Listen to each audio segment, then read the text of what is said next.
வணக்கம் வணக்கம் வணக்கம். செய்திகள் வாசிப்பது உங்கள் விஷ்ணு அப்படின்ற மாதிரி இருக்கிற என்ட்ரி. சரி, ஓகே. 2024 வந்துருச்சு. எல்லாரும் ஆளாளுக்கு ஒரு ரெசல்யூஷன் எடுத்து வச்சிருப்பீங்க. இப்பதான் பிரைட் ஆரம்பிக்கலாம். எப்படி அதை ஃபாலோ பண்ண மாட்டீங்க?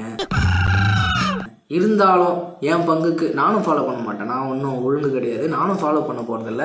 பண்ண போகிறதில்லன்னு இப்பயே சொல்லிட்டியாடா அப்படின்னா அப்படிலாம் இல்லை. ஃபாலோ பண்ணலான்னு நினைக்கிறேன். பார்ப்போம். அதுக்காக ஒரு சில ரெசல்யூஷன்ஸ்லாம் ப்ரௌஸ் பண்ணேன். என்னென்ன ரெசல்யூஷன்லாம் எடுக்கலாம் அப்படின்னு சொல்லிட்டு அதை உங்கள் கூட ஷேர் பண்ணணும் அப்படின்னு நினைக்கிறேன். ஸோ பார்ப்போமா. 65 achievable new year resolutions for building a healthy happy life அப்படின்றான். நம்ம 65 படிக்கவே முடியாது ஃபர்ஸ்ட். அதனால ஒரு 10 படிப்போம். ஸோ முதல் ரெசல்யூஷன் என்ன? ஸ்டார்ட் ஏ கிராட்டிடியூட் ஜேர்னல் அப்படின்றான். கிராட்டிடியூட் ஜேர்னல்னா அப்படின்னு பார்த்தீங்கன்னா எனக்கு ஃபோன் வருது. அதாவது எந்த ஒரு நல்ல காரியம் எடுத்தாலும் நமக்கு ஒரு ஃபோன் நம்மளுக்கு கெடுத்து விட்டுரும். அதுதான் இந்த ஃபோனை உடைக்கிறது மொதல் ரெசல்யூஷனாக இருக்கணும். ஃபோனை பேசிட்டு வந்தேன்.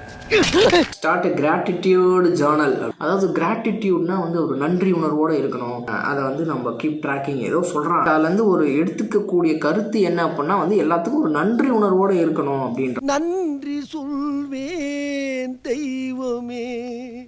உங்களுக்கு கிடைச்சதை வச்சு நீ ஹாப்பியாக இருப்பேன். நான் வீடியோ பண்ணுறேன், எனக்கு கேமராவே இல்லை, பட் ஒரு மொபைலை வச்சு நான் வீடியோ பண்ணுறேன். ஓகே, அதுக்கு ஒரு நன்றி உணர்வோடு இருப்போம். அதை தான் அவன் சொல்ல வரான். இதை நம்ம ஃபாலோ பண்ணலாம். இது ஒன்றும் பெரிய கஷ்டமான ஒரு விஷயம் கிடையாது. ஒரு நல்ல விஷயம் தான். உடலை வருத்தி எதுவும் பண்ண போகிறது. 2வது ரெசல்யூஷன் என்னன்னு பார்ப்போம். இது ஒரு ரெசல்யூஷனாடா. Make time for family. ரொம்ப முக்கியமான ஒரு விஷயம் தான். ஆக்சுவலி எனக்கு பர்சனலாக இது எனக்கு ரொம்ப தேவையான ஒரு விஷயம். நான் கடைசி ஒரு 6 மாதமாக ஒர்க் பண்ணுறேன். பர்சனலாக நான் எதுவுமே பண்ணுறதில்ல. இது எனக்கு நடக்கிற ஒரு விஷயம். பர்சனலாக ஒரு ஃபேமிலி ஃபங்க்ஷன் அட்டன் பண்ண முடியல. நீ பெரிய புளுத்தியா அப்படின்னு கேட்கலாம் நீ. பட்டு என்னோட நிலைமை அப்படி இருக்குது. நான் ஒர்க் பண்ணுறேன். ஒரு ஃப்ரீ டைமே கிடைக்கிறதில்ல. எங்கள் அப்பா அம்மா போய் பார்க்க முடியறதில்ல. எப்படியோ பெரிய லார்டு லபக்குதாஸ் மாதிரி என்னுடைய வாழ்க்கை போயிட்டுருக்கு. இதுக்கப்புறம் make time for your family. இது நான் ஃபாலோ பண்ண வேண்டிய ஒரு விஷயம் தான். நான் பர்சனலாக ஃபாலோ பண்ணோம். நீங்களும் ஃபாலோ பண்ணுங்கள். அது எந்த தப்புமே கிடையாது. ஃபாலோ பண்ணி தான் ஆகணும். எனக்கு தெரிஞ்சு இந்த ரெசல்யூஷனை எல்லாருமே எடுங்க. ஆல்ரெடி ஃபேமிலி கூட டைம் ஸ்பெண்ட் பண்ணிருக்கவங்களுக்கு ரொம்ப சந்தோஷம்ப்பா. அதை அப்படியே ஃபாலோ பண்ணிக்கோங்க. அப்படி இல்லாதவங்க என்ன மாதிரி தற்குறிகள் அதை ஃபாலோ பண்ணணும்னு நான் நினைக்கிறேன். வில்லங்கமான ஒரு விஷயம் என்னன்னா, உள்ளுக்குள்ள என்ன நிமிஷமே அவன் கையை வெட்டி எறிஞ்சிருக்க வேண்டாம். ஒன்று சேர்ந்தாலே சண்டை வந்துடும். சரி, ஓகே. அடுத்த ரெசல்யூஷனை பார்ப்போம். Build a better budget. பட்ஜெட்டே இல்லையே. என்ன தெரியுற முதுகெலும்புலாம் தெரியுதுடா. பட்ஜெட் இருந்தால் தானே நீ பில்ட் பெட்டர் பட்ஜெட் பண்ண முடியும். இது நான் பர்சனலாக தான் நான் கனெக்ட் பண்ணி பேச முடியும். என்னோட லைஃப்பை தான் கனெக்ட் பண்ணி பேச முடியும். நீங்கள் உங்களுக்கு எப்படி இருக்குது, இந்த பாயிண்ட்ஸ்லாம் ஓகேவா அப்படின்னு சொல்லிட்டு நீங்கள் பார்த்து நடந்துக்குவாங்க. நான் சம்பாதிக்கிறதுல எல்லாமே லோனு, அது இஎம்ஐ, அது இதுன்னு போயிடுது. ஒரு பட்ஜெட்டு போடுறது கூட எனக்கு அந்த அமௌண்ட்டு கிடையாது. இப்போதைக்கு என்னோடய வாழ்க்கை அப்படி தான் போயிட்டுருக்கு. பட் இன்னும் வரும் காலங்களில் இதை நம்ம ஃபாலோ பண்ணி தான் ஆகணும். ஓரளவுக்கு கையில் நிற்கும்போது பெட்டராக இதை தான் பண்ணணும், இந்த செலவு தான் பண்ணணும், இந்த செலவு பண்ணக்கூடாது அப்படின்னு சொல்லி நம்மளே ரெஸ்ட்ரிக்ட் பண்ணி நம்ம பொறுப்பாக வாழணும். இந்த ஃபினான்ஷியல் டீசன்சி அப்படின்றது ரொம்ப தேவையான ஒரு விஷயம் தான். Build a better budget. அடுத்து என்ன இருக்குது? Practice mindfulness. இதுவும் ரொம்ப முக்கியமான ஒரு விஷயம். மைண்ட்ஃபுல்னஸ், அதாவது எது பண்ணாலும் ஒரு மன நிறைவோடு பண்ணணும் அப்படின்றான். என் தொழிலே தெய்வம்னு பெரியவங்க சொல்லுவாங்க. என் ஆட்டோ தான் என் தெய்வம். அதனால தான் இப்படி கும்பிட்றேன். ஓஹோ. இப்போ கூட நான் வீடியோ எடுக்கிறேன். சலிப்பாக இருக்குடா, போங்கடா, ஏதோ கடமைக்கு அப்படிலாம் இல்லாமல் ஒரு முழு மனதோட வீடியோ பண்ணுன்ற மாதிரி. இப்போ நான் முழு மனதோடு பண்ணுறேன்னு நினைக்கிறேன். ஏன்னா என் வாயில் வந்துடுச்சு. அகத்தின் அழகு முகத்தில் தெரியுன்ற மாதிரி நான் உள்ளே நினச்சது எனக்கு சொல்லிட்டேன். அதாவது முழு மனசோட எதை பண்ணாலும் லவ்வோட அந்த மாதிரி ஒரு திருப்தி அடைங்க. ஒரு இருக்கிறத வச்சு திருப்தி அடைஞ்சிக்கோங்க. அப்போ தான் உங்களுக்கு நிறைய கூடும் அப்படின்ட்டு அவன் போட்டிருக்கான். சரி, நாம் அடுத்த கட்டத்தை நோக்கி நகர்வோமா? ஏதோ போட்டிருக்கான். இது நடுவில் பெரிய பெரிய பேராகிராஃப்லாம் போட்டிருக்கான். அதில் ஒன்றும் இருக்காது. முழு மனசோட பண்ணுறதுக்கு அவங்க ஒரு எக்ஸ்ப்ளனேஷன் சொல்லியிருப்பான். அதுக்கு நான் டாக்டர் ரிசர்ச்லாம் பண்ணியிருக்காங்க, சயின்டிஃபிக்கலாக சைக்காலஜிக்கலாக இது ரொம்ப நல்லது அப்படி இப்படின்னு சொல்லுவாங்க. அதெல்லாம் படிக்கல. ஸோ ஓகேவா, ரொம்பலாம் படித்து நம்ம. So next cook something new each week. At least வாரத்துக்கு ஒரு வாட்டியாவது ஏதாவது ஒரு புதுசாக சமைச்சு சாப்பிடுங்க அப்படின்றான். அது வந்து சமைச்சு சாப்பிடும்போது நமக்கு வந்து நான் அதை ஃபீல் பண்ணியிருக்கேன். நான் சமைச்சு கிழிச்சதெல்லாம் கிடையாது. ரீசெண்ட் டைமில் நான் வந்து நம்ம வீட்டில் வந்து பன்னீர் பட்டர் மசாலாவை நானே குக் பண்ணி ஃபேமிலி கூட உட்காந்து சாப்பிட்டேன். குக் பண்ணும்போது நமக்கு வந்து தாட்ஸ் எல்லாமே, நம்ம பிரச்சனை, ஆஃபீஸ் டென்ஷனு, ஃபேமிலி டென்ஷனு எல்லாம் எதுவும் இல்லாமல் நம்ம குக் பண்ணும்போது ஒரு ஒரு மெடிடேஷன் மாதிரி இருந்துச்சு. Cooking is like a meditation. நம்ம ஃபீல் பண்ணால் வேறு எதுலேயும் தாட்ஸ் இருக்காது, அதில் தான் இருக்கும். ஏன்னா அதில் இருந்தால் தான் அது தீயாமல் நமக்கு வந்து கையில் வந்து நிற்கும். புதுசாக குக் பண்ணி சாப்பிடுங்க அப்படின்றான். புதுசாக கண்டுபிடிச்சா தான் என் நாடு முன்னேறும். அடுத்து என்ன சொல்கிறாங்க, ரீடு மோர் புக்ஸ். நான் பேட்டக்காரன், எல்லாரும் கேட்டுக்கிறேன். அந்த பயலுக்கும் அவன் சாவலுக்கும் எனக்கும் எந்த சம்மந்தமும் இல்லை. இதுக்கும் எனக்கும் எந்த சம்மந்தமும் இல்லை. ஸ்கூல்லலாம் புக்ஸ் வச்சுருந்தேன், படிச்சிருக்கேன். அப்போவே எனக்கு புக்கை இப்படி ஓப்பன் பண்ணாலே அப்படியே தூக்கம் வந்துடும். ஸோ புக்குன்னு போது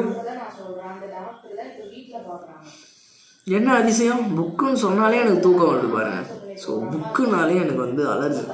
இந்த காலேஜில் ஒரு இன்ட்ரெஸ்டிங்கான ஒரு ஃபேக்ட் சொல்கிறேன். காலேஜில் உண்மையாகவே சொல்கிறேன், சீரியஸாக அதை நம்புவீங்களா நம்ப மாட்டீங்களான்னு தெரியல, நான் புக்கே வாங்கினதில்லை. ஒரே ஒரு புக்கு கூட இல்லை. நான் வந்து பிஎஸ்சி கம்ப்யூட்டர் சயின்ஸ் படித்தேன். ஒரே ஒரு புக்கு கூட வாங்கினதில்லைங்க. It's true.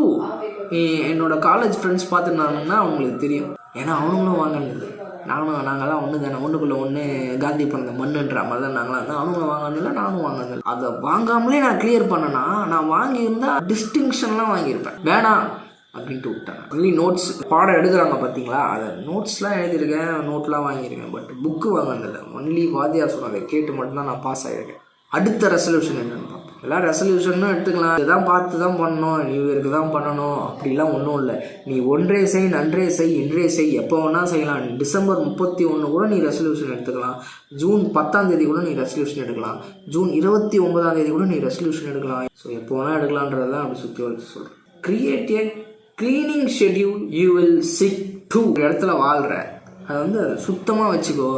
அது இந்த டைமில் கரெக்டாக நம்ம சுத்தப்படுத்திடணும். காலையில் எழுந்தோமா 7 மணிக்கு எழுந்துக்கிறோம், ஒரு 7:30 மணிக்கு வந்து சுத்தப்படுத்த ஆரம்பிச்சோம். இருக்கிற வீட்டை எடுத்து இடத்துல வைக்கிற மாதிரி. நைட்டு வந்திருப்போம், வசதியாக படுத்துருப்போம், அதை இப்படி தூக்கி போட்டு இருப்போம். அப்படிலாம் இல்லாமல் கரெக்டாக எடுத்த இடத்துல வைக்கிற மாதிரி ஒரு க்ளீனிங் ஷெட்யூல் வச்சுக்கோ அப்படின்றான். சரி, ஓகே, ட்ரை பண்ணுவோமே. ஸோ அடுத்த ரெசல்யூஷன் என்ன இருக்குன்னு பார்ப்போம். Drink less alcohol. இங்கே தான் நிற்கிது மேட்ரு. எனக்கு வந்து இதில் சென்டம். நான் வந்து ஆல்கஹாலே கன்சியூம் பண்ணதே கிடையாது. ஸோ எனக்கு இந்த ரெசல்யூஷன் வந்து எடுக்கணும்னு அவசியமே இல்லை எனக்கு. ஏன்னா நான் ஆல்ரெடி டீ டோட்டல் அப்படியா. அதுக்காக சொல்கிறேன்.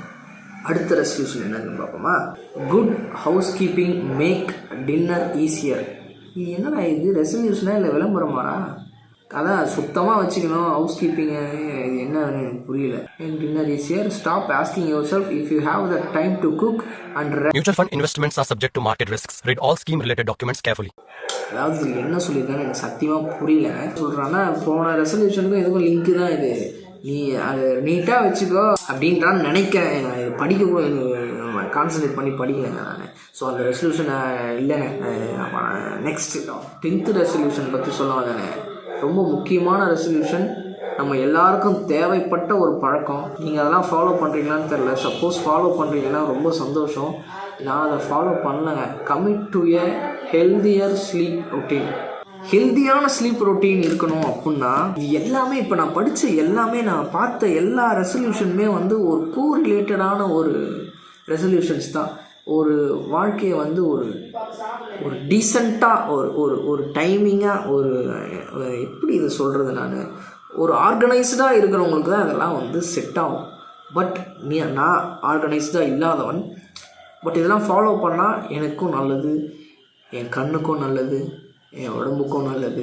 லாஸ்ட் ரெசல்யூஷனை நான் ஃபாலோ பண்ணியே ஆகணும். எனக்கு ஹெல்த்தியான ஸ்லீப் சைக்கிளே கிடையவே கிடையாது. எப்போ தூங்குவேன்னா ஆல்மோஸ்ட் ஒரு 2 மணிக்கு தூங்கிடுவேன் கன்ஃபார்மாக. 2 மணின்றது இங்கே நிறைய பேருக்கு வந்து நடுராத்திரி. எனக்கு வந்து அப்போ தான் வந்து நைட்டு ஒரு 9 மணி 10 மணி மாதிரி. அது வரைக்கும் என்னடா பண்ணுவேன் அப்படின்னு கேட்டிங்கன்னா, நான் வர்றதுக்கே 11 ஆகிடுங்க. என்னுடைய வேலை அந்த மாதிரி. பட் அதெல்லாம் வந்து நான் நினச்சா அதெல்லாம் கரெக்ட் பண்ணிக்கலாம். கரெக்டாக அதெல்லாம் ரொட்டீனுக்கு கொண்டு வந்து இப்போ நான் பார்த்த ரெசல்யூஷன்ஸில் ஒரு 5-6 ஃபாலோ பண்ணாலே ஹெல்த்தியான லைஃபாக நம்ம லைஃப் மாறும் அப்படின்னு நான் நினைக்கிறேன். ஸோ நான் அதை ஃபாலோ பண்ண உண்மையாகவே ட்ரை பண்ண போகிறேன். நான் ஜஸ்ட்டு வீடியோக்காக தான் ஆக்சுவலி நான் எடுத்து பார்த்துட்டு இருந்தேன். பட் உண்மையாகவே இதில் அட்லீஸ்ட் ஃபாலோ பண்ண ட்ரை பண்ணாலே நமக்கு வந்து நிறைய நல்லது நடக்கும்னு நினைக்கிறேன். நீங்களும் முடிஞ்சால் ஃபாலோ பண்ணுங்கள். ஆல்ரெடி ஃபாலோ பண்ணிகிட்ருக்கீங்க அப்படின்னா ரொம்ப சந்தோஷம். Keep it up. பை.